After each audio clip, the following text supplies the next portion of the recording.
Bhandara police ने कल आधी रात को शहर के बीटीबी बाजार क्षेत्र में एक अभियान में एक जाइलो कंपनी के 4 पहिया वाहन से 25 लाख रुपए मूल्य का 166 किलोग्राम गांजा जब्त किया।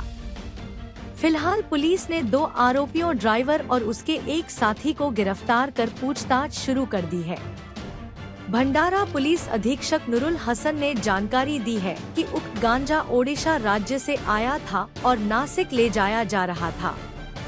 आगे की जांच भंडारा पुलिस कर रही है। मिळाली होती की आपले भंडारा हद्दीमध्ये एक NDPS घेऊन जाणारा एक गाडी जात आहे अशी एक सूचना मिळाली होती। त्या सूचनावर आम्ही भंडारा पोलीसची एक टीम, भंडारा सिटी पोलीसची एक टीमनी त्याच्यावर कारवाई केली।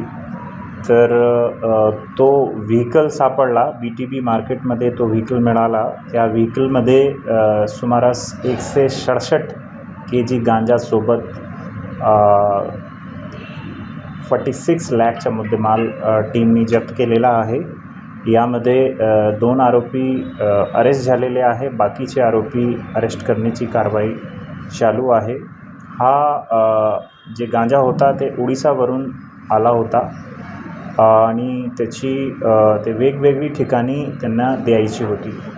याच्यामध्ये लिंक विशेष म्हणजे नासिक साठी हा गांजा जात होता।